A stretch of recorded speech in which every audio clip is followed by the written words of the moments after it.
Es una bendición de cada jornada estar con ustedes compartiendo este espacio para estudiar de la palabra del Señor y junto al pastor Miguel Ángel Rivera. Y siguiendo, pastor, primero saludarle y como siempre es grato poder tocar nuevamente temas importantes para nuestra vida. Gracias, Pablo, que tengas un buen día y bendecido. Estamos muy contentos de compartir la palabra del Señor. Estamos estudiando la serie de estudios que se titula Teniendo una vida de trabajo fructífera. Y hoy día nos corresponde el estudio Invirtiendo para la eternidad. ¿Cómo comenzamos a estudiar acerca de este importante tema? Yo creo, Pablo, que ninguno de nosotros está pensando en el futuro tan rápido. El futuro llega. El futuro llega más tarde que temprano, más temprano que tarde, pero llega. Sí. Las preguntas que habría que hacerse es ¿cómo puedo hacer que mi trabajo, que mi vida, que todo lo que yo hago cuente para la eternidad? Porque finalmente la mayor parte de nuestra vida la vamos a pasar en la eternidad y no aquí, digamos. Entonces poner todo nuestro esfuerzo para lo que se hace en esta tierra es un negocio no tan rentable, si lo pudiésemos llamar así. Por otro lado, el tiempo que tenemos acá, según la Escritura, es el tiempo que nosotros tenemos para invertir. Ya. De tal forma que cuando decimos el título de este estudio, Invirtiendo para la eternidad, estamos dando por hecho que efectivamente hay una eternidad, que nuestra vida va a pasar hacia allá en Cristo, y que, como dice el texto que vamos a trabajar hoy día, tenemos que vivir de alguna manera, porque en el futuro todo lo que hemos hecho aquí en la tierra durante los años que tenemos con Cristo, aún sin Él, pero principalmente con Cristo, van a ser evaluados, por decir de alguna manera, van a ser analizados, y el resultado van a ser recompensas. El texto que quiero que veamos hoy día implica que hay dos posibles escenarios. Cuando lleguemos delante de la presencia de nuestro Señor, al terminar nuestra vida aquí, nuestro tiempo de trabajo aquí, y si lo comparas tú con el tiempo laboral, es decir, hoy día se discute mucho sobre la jubilación, sobre el futuro, sobre lo que es justo, lo que deberíamos recibir al final. Efectivamente, lo que se está discutiendo hoy día es una discusión corta, en el sentido que se dice que deberíamos recibir después de 30 años, 35 años de trabajo, como justo al final, como lo más correcto. Pero resulta que en el reino de Dios y en los principios de Cristo, la jubilación, los ahorros y las inversiones del futuro, ellas ahora para la ancianidad, no son realmente todo lo que cuenta, sino que pasajes bíblicos hay por todos lados donde dice, bueno, uno de los grandes y más famosos es Mateo, que dice, no se hagan tesoro, donde todo se corrompe, sino que háganse tesoros en el reino de los cielos. Entonces uno se pregunta, ¿qué implica estos tesoros? Uno cree que son espirituales, de hecho, viviendo en la eternidad es espiritual, pero no son solo esos tesoros de buena obra voluntariosa como la limosna o la solidaridad, sino que tiene que ver con otros. Tiene que ver cómo yo invertí, cómo yo apliqué los principios del reino. Y a lo mejor estamos llegando al final de una serie de pensamientos que tienen que ver con cómo yo construí mi familia, cómo yo transmití la fe, cómo yo contribuí a la iglesia local, cómo yo me preocupé de la expansión del evangelio a nivel mundial, cómo yo cumplí mi vida de trabajo con mi vocación para servir a Dios. Entonces, el concepto que quisiera que conversáramos hoy día, que pudiésemos ver en la palabra, tiene relación con dónde estoy invirtiendo, dónde yo estoy poniendo mi fuerza, cómo voy a ser evaluado en el futuro, cuando esté delante de Dios. Y la palabra sin duda nos habla de aquello. Sí, queremos leer 1 Corintios, capítulo 3, desde el versículo número 10 en adelante. 1 Corintios 3:10. Dice la Escritura, según la gracia que Dios me ha dado, yo, como maestro constructor, está hablando Pablo, eché los cimientos y otro construye sobre ellos. Pero cada uno tenga cuidado de cómo construye. porque nadie puede poner un fundamento diferente del que ya está puesto, que es Jesucristo. Si alguien construye sobre este fundamento, ya sea con oro, plata y piedras preciosas, o con madera, heno y paja, su obra se mostrará tal cual es, pues el día del juicio la dejará al descubierto. El fuego la dará a conocer y pondrá a prueba la calidad del trabajo de cada uno. Si lo que alguien ha construido permanece, recibirá su recompensa. Pero si su obra es consumida por las llamas, él sufrirá pérdida. Será salvo, pero como quien pasa por el fuego.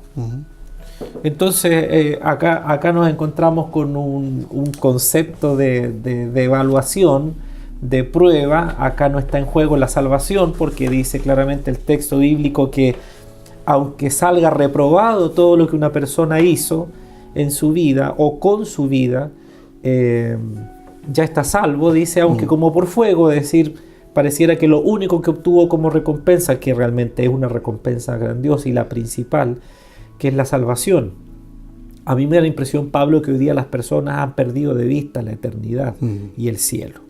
Es decir, han perdido de vista que esta vida no es todo. Pero ahí está el pasaje. Sí. Dentro de este mismo contexto del pasaje, ¿cómo era Pablo como sabio maestro, edificador? También, ¿cuál fue la gracia otorgada por el Señor a Pablo? Y otra pregunta más, ¿cómo se relaciona esto a los primeros principios de la fe? Sí, si tú recuerdas, la carta de Corintios está escrita para resolver un problema tras otro. Había problemas hasta esta altura el problema que se viene tratando es el de la división. Es decir, yo soy de Pablo, yo soy de Apolo, yo soy de Pedro. Ellos tenían como muchas diferencias, pero él dijo, esto lo zanjó con una frase que dice, bueno, ¿quién es más? ¿Quién es Pablo? ¿Quién es Pedro? ¿Quién es Apolo? ¿Quién es? Dice, sino que solamente edificadores o continuadores del fundamento que es Jesucristo. De tal forma que dice, ni uno ni el otro es superior.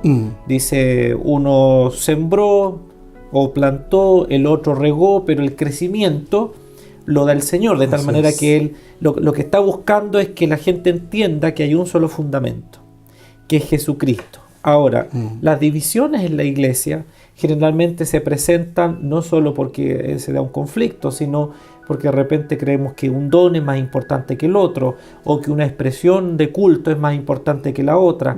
Es decir, estas cosas, en vez de ayudar a la fe de Jesucristo, lo único que han hecho es provocar más separación entre uno y otro, en el sentido de que esto es lo más importante, esto otro es lo más importante, qué sé yo. Bueno, a mí me parece que Pablo zanja este tema. Los corintios tienen todos los dones espirituales. Él nos ayuda mucho al tema de comprensión de la iglesia y del culto por medio de Corintios. Entonces, Pablo zanja esto y dice, mira, acá el hecho fundamental es que hay un fundamento, es Jesucristo. Y sobre ese fundamento hay que sobreedificar. Y cuando el texto claramente dice que a él le fue dada una gracia, aquí entonces hay que comprender que gracia es un don no merecido. Lo primero que resalta en la vida espiritual o resalta en el texto es que Pablo era salvo. Él tuvo un encuentro con Jesucristo. Todo aquel que está en la fe de Cristo, en el camino de Cristo, debe haber vivido un encuentro con Jesucristo. Es decir, un encuentro de conversión, un encuentro de salvación, donde él fue convencido de pecado, donde él se encontró con el Salvador y donde entregó su vida para abrirle. Este hecho debe ser un fuego vivo, debe ser un combustible poderoso para mover toda la vida. Es decir, ahora no es que yo soy religioso que voy a un templo, yo tengo a Jesucristo en mi vida. Lo segundo, que a mí me da la impresión que Pablo está dándonos acá, y dice que le fue dada una gracia, le fue concedida una gracia, y esto tiene que ver con el plan que Dios le reveló. Recordemos que Pablo no empezó inmediatamente a hacer una obra como apóstol. Él pasó un muy buen tiempo, estuvo varios meses y meses y meses, más de años, indagando, profundizando, conociendo, relacionándose con Cristo, nuestro Señor. Esto es vital para que entendamos cómo construir. Las generaciones de hoy día, Pablo, lo que hacen son actividades para Dios. Pablo no se puso a predicar inmediatamente. Pablo dice que indagó, incluso no visitó a los apóstoles inmediatamente, sino que tomó un tiempo. El libro de Gálatas dice que 14 años estuvo profundizando, llevando vida espiritual, no encerrado en un monasterio, pero profundizando, conociendo a Cristo. De tal manera que Pablo dice entonces, yo como perito, yo como constructor, claramente lo señala, yo como maestro constructor, como perito, como una persona entendida. ¿De dónde sacó el entendimiento? De su relación con Cristo. Siempre pongo este ejemplo. Nosotros tomamos la cena del Señor, las iglesias evangélicas tomamos la cena del Señor de la manera que lo hacemos, porque el apóstol Pablo mismo, si vamos unos pasajes más adelante, en el mismo libro de 1 Corintios, pero en el capítulo número 11, dice la Escritura, porque yo recibí del Señor lo que también os he enseñado. Y aquí está una de las claves, a mí me gusta poner como ejemplo este pasaje. Yo recibí del Señor lo que les he enseñado. ¿Qué quiere decir?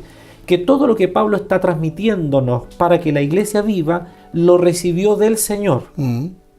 De tal manera que la iglesia tiene como fundamento la enseñanza de Cristo transmitida a los apóstoles.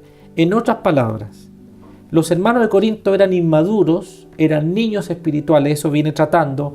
No le pude hablar como a espirituales, sino como a carnales, como a niños en Cristo, dice el inicio del capítulo 3, porque ellos no han puesto ni construido sobre el fundamento. Voy a decirlo en palabras simples. Mucha gente, muchas personas, solo se quedan con la salvación y de ahí para arriba imitan algunos tipos de conductas cristianas o de culto, pero no maduran en Cristo.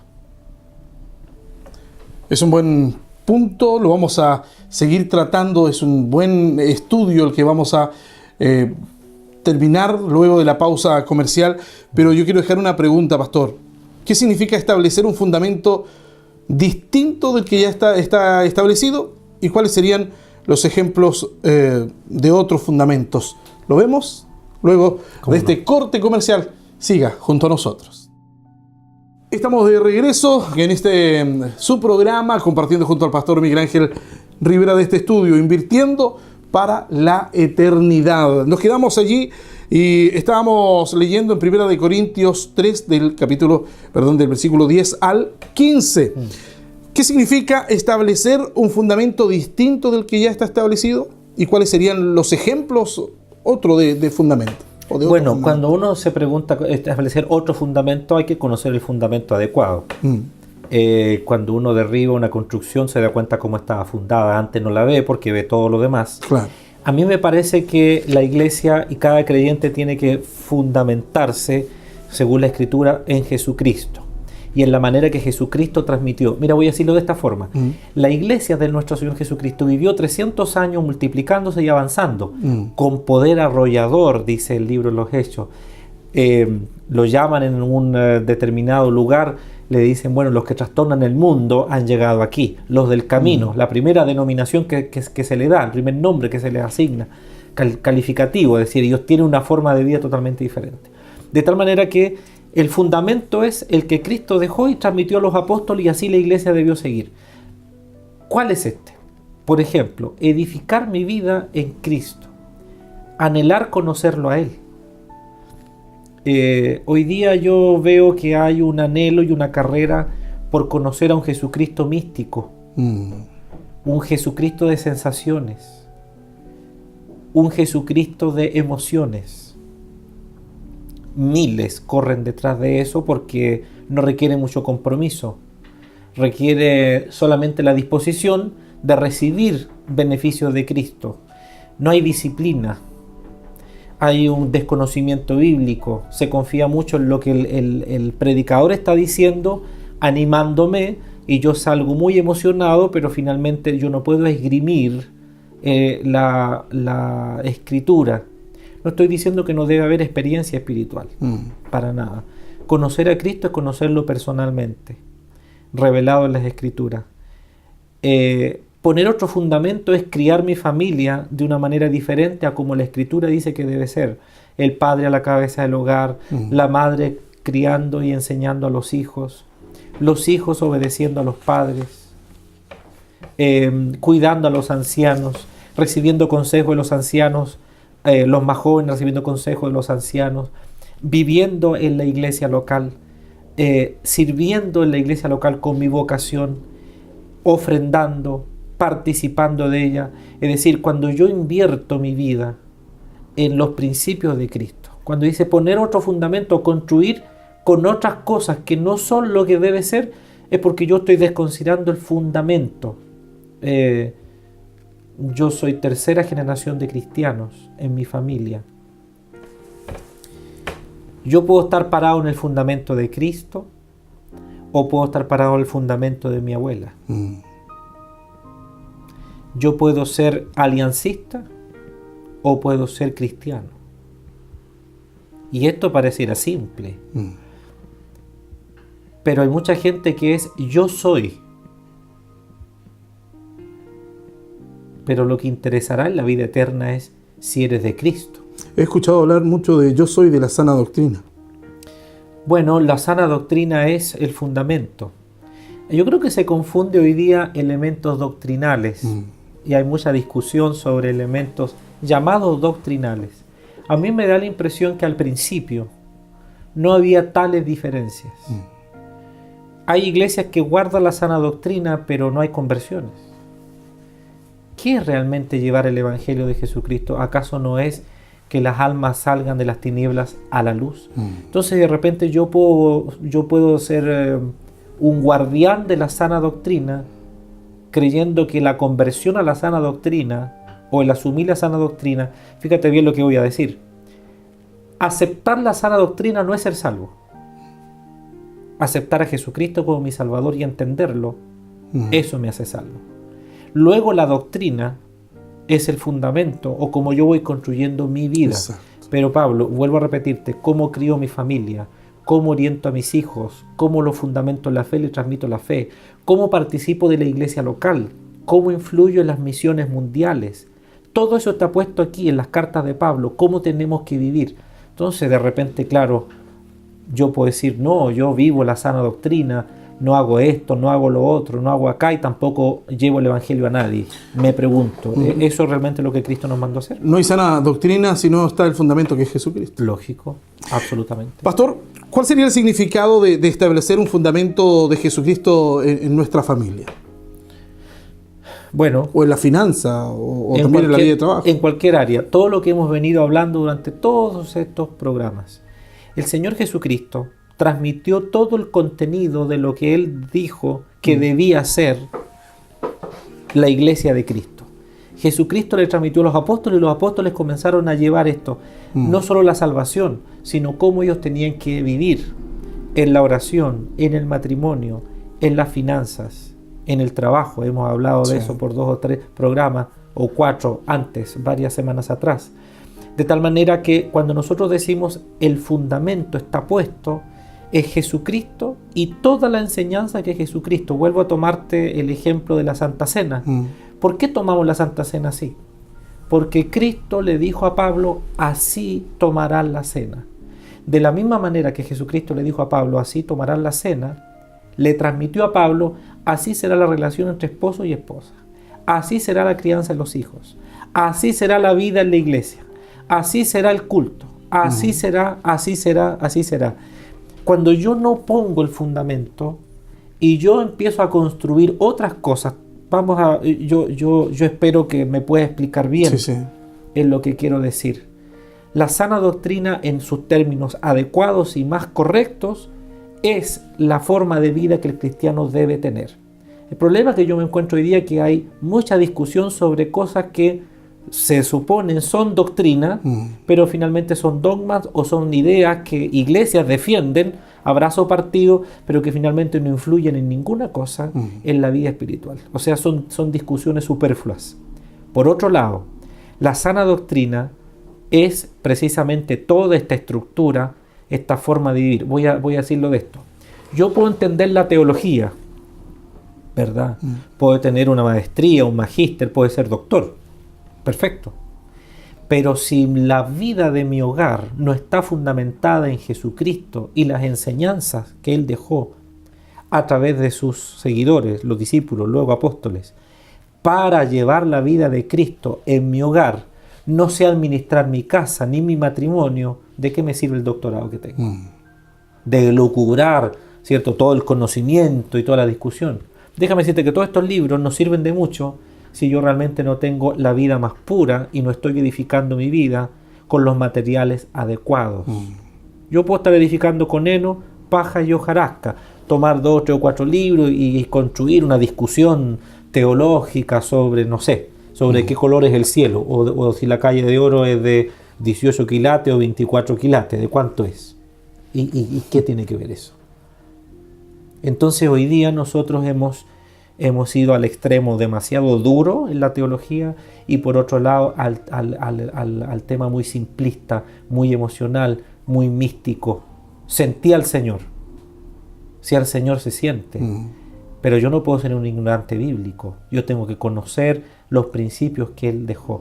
Entonces, ¿qué significa establecer el fundamento de Cristo en mi familia? Seguir los primeros principios. Seguir los primeros principios. Y ahí yo veo mucha dificultad en el discipulado en las iglesias. Usted mencionaba, por ejemplo, las clases de obras, por ejemplo, la madera, el heno, hojarasca.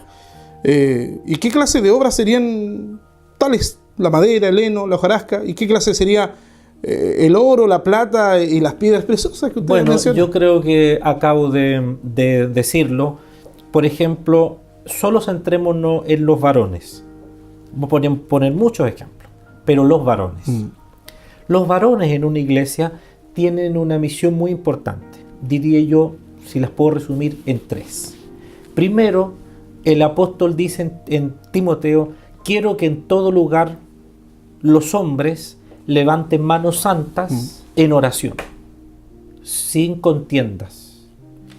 Pablo que está diciendo, con la misma fuerza que un hombre con pasión puede defender una situación y con energía pelear físicamente, ¿cierto?, a golpes, esa misma energía quiero que lo ocupen en la oración. Perfecto. 2. Dice la Escritura que el hombre es cabeza de su casa, de tal manera que él tiene que enseñar a su familia, transmitir la fe a sus hijos. Y tercero, el hombre debe trabajar e invertir para la eternidad.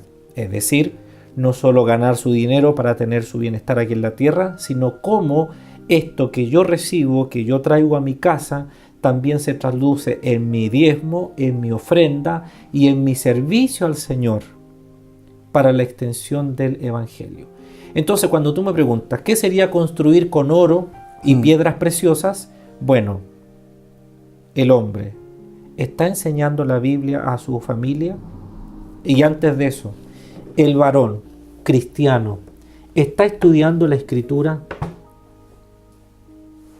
Voy a ponerte un ejemplo. Yo no tengo la Biblia que comúnmente uso aquí para orar. Tengo una Biblia para orar, que es la segunda que tengo en toda mi vida, solo para eso, para orar, porque le voy poniendo notas y todo lo demás. Muy bien. Yo quiero dar un consejo.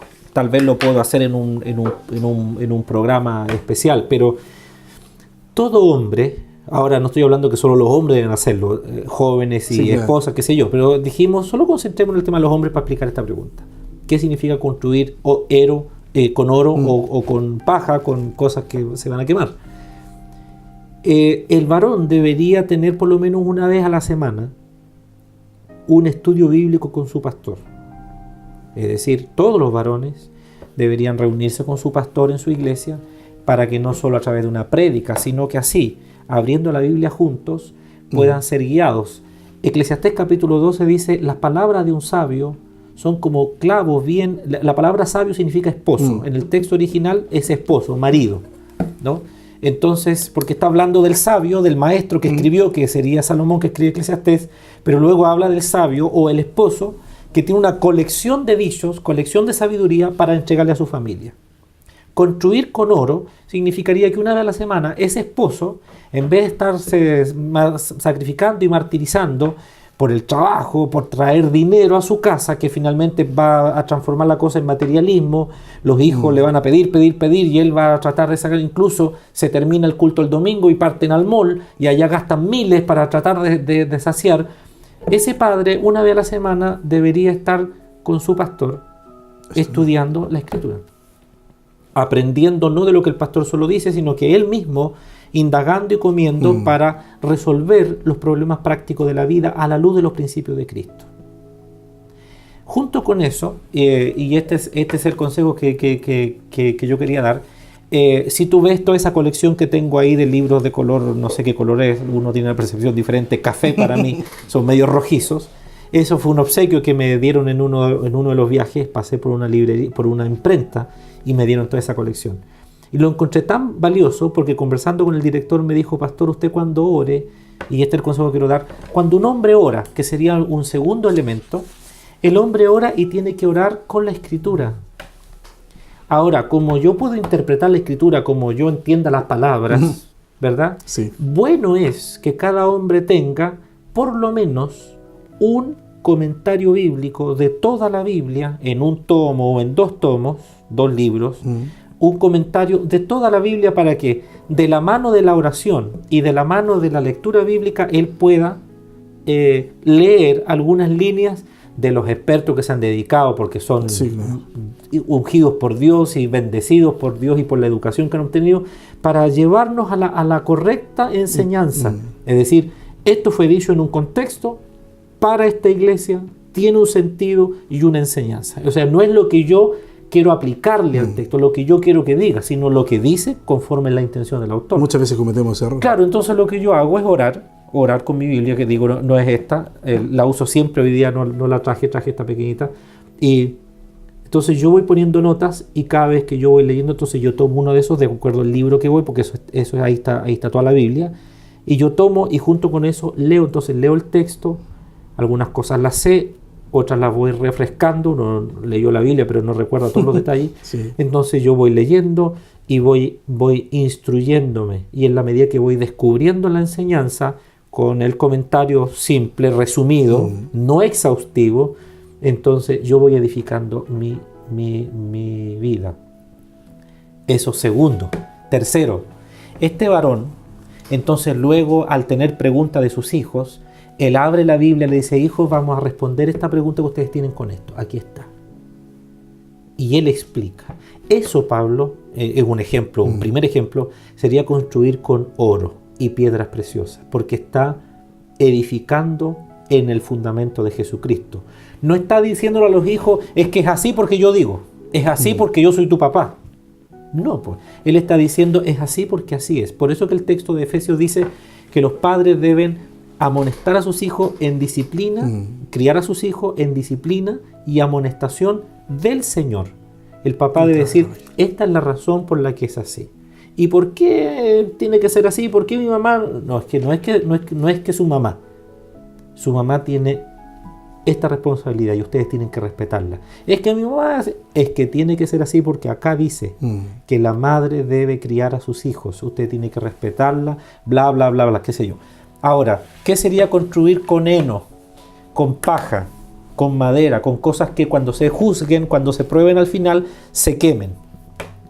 El que el hombre no ore, no estudie la Biblia, vaya al culto cada 15 días y sea entonces mediocre espiritualmente. Cuando llegue a la eternidad y se presente ante Cristo, todo lo que hizo en su vida, mira Pablo, todo lo que hizo en su vida, aquí está. Vamos a decir que mi vida, más de 40 años, es un libraco así. O quizás si un libro por año, 40 libros, 50 libros, 80 libros, todos, ahí está, así que fuera el libro. Van a pasar por el fuego y dice: mira, este gastó su vida, su tiempo, su dinero, sus hijos, su tiempo en la iglesia, en nada. ¡Wow! Y uno dice: en nada. Y entonces muchos creyentes no van a tener recompensa alguna, salvo la bendita recompensa de la salvación, porque esa no fue pagada por nosotros, esa fue por Cristo. O sea, ¿me explico? O sea, van a llegar a la eternidad y van a estar con Dios en la eternidad solo por Cristo, y no van a recibir ninguna recompensa más, porque todo lo demás que debieron hacer, no lo hicieron. Perdieron su tiempo. Perdieron sus preciosos años. No ofrendando, no participando. O sea, yo, Pablo, discúlpame, soy pastor hace 25 años. Yo he visto muchos hombres que realmente se les pasa la vida y no crecen ni así un poquito. Ni así un poquito. Qué curioso. Cuando se presenten ante el Padre, como dice el libro de Corintios, y dice entonces, si alguien construye sobre otro fundamento, sobre otros principios que no sean los principios de Cristo, es decir, críe su familia con los principios que a él se le ocurrieron, trabaje de la manera que a él se le ocurrió, viva con su esposa de la manera que se le ocurrió, se comprometa con la iglesia de la manera que a él se le ocurrió, yendo el puro domingo, pero no construyendo, no edificando para las misiones, no ofrendando, no dando su tiempo y sus capacidades para servir al Señor, arriba, cuando lleguemos a la eternidad, toda su vida, sus obras va a ser pasada por fuego, dice el apóstol, y no va a quedar nada. O sea, perdió su tiempo. Su precioso tiempo en la tierra lo perdió. Lo perdió. ¿Y va a estar arriba salvo? Claro, por la obra de Cristo. Como la salvación no es por obras, no son mis méritos, gracias al Señor. Pero después de que Cristo ha sido revelado a mi vida e iluminado en mi corazón, todo lo que yo haga está preparado por Cristo. Por eso que hay cristianos que progresan en la vida cristiana, en la vida del servicio, en la vida del ministerio. No estoy hablando de la riqueza material. Si un creyente, Dios lo enriquece, le va bien, debe ser por bendición de nuestro Padre, y esto que Dios le dio como riqueza, lo tiene que usar en el reino de Dios. Si ya hemos hablado de los ricos, cómo ellos tienen que invertir para el reino de Dios. Pero si el rico acumula y acumula y acumula solo para tener seguridad, tampoco es una obra de oro, es una obra de madera. Señor, pero yo trabajé y yo tenía dinero ahorrado y yo de repente le di una ofrenda a la iglesia y de repente le di una ofrenda al pastor y de repente apoyé a un misionero para el viaje. Correcto, pero de repente no pusiste tu vida al servicio de él, ¿no? Y esto no necesariamente para ser pastor. Entonces, Pablo, mi llamado para ti, para mí, para todos, pues puse el ejemplo de los hombres, pero estamos llenos de ejemplos en la Escritura. El fundamento es Cristo, y luego cada uno dice, mire cómo sobreedifica, cómo construye. Yo puse el fundamento, dijo Pablo, conforme Cristo me lo entregó a mí. Le enseñé cómo tiene que ser. Ahora ustedes tienen que ver cómo edifica cada uno. Entonces, a mí me da la impresión que la ausencia de los primeros principios de la fe en la vida de las personas nos está produciendo cristianos muy débiles y cristianos muy poco reproductivos, con familias cuyos hijos ya no son cristianos. Ese es un primer ejemplo. Si en un hogar los hijos no siguen los principios de Cristo, quiere decir que ese papá él no está construyendo con oro, ni plata, ni piedras preciosas. Está construyendo, incluso puede estar construyendo su propia vestidura con sus propios galardones que cree que debe tener. O descuidándolo.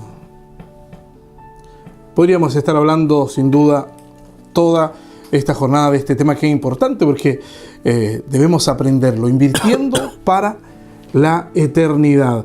Sin duda ha quedado en su mente, en su corazón allí algo de este mensaje que es importante de invertir, no solamente para esta tierra, sino que para el reino de los cielos. Pastor, amén. Vamos a orar por aquellos hermanos y todos quienes han tenido allí en su corazón esta recepción buena de este mensaje. Amén. Querido Dios, gracias porque podemos transmitir en manera pálida tal vez aquellas intenciones que tuvo nuestro Señor y Salvador al caminar en esta tierra. Señor, el mayor milagro que puede hacer Jesucristo en nuestra vida es nuestra conversión, habernos sacado de muerte a vida. Pero hoy debemos comenzar a ser conscientes de construir nuestra vida y edificar nuestra vida con un fundamento ya puesto, pero yo debo ser responsable de cómo construyo sobre ese fundamento. Ordena las familias, bendice los varones, ayuda a los hijos y críalos conforme a la misericordia tuya, guiados, Señor, por los padres. Ayuda a las iglesias, edifica tu cuerpo, avanza con el Evangelio, Señor, a través del mundo. En el nombre de Cristo lo pedimos. Amén. Amén. Junto al pastor Miguel Ángel Rivera estudiamos la palabra del Señor. Gracias. Y dejarle invitados para el próximo programa. Vamos a estar tocando otro tema importante que se titula Alcanzando a Cristo. Muchas gracias, pastor, por compartir con nosotros. Bendiciones. Siga en nuestra sintonía.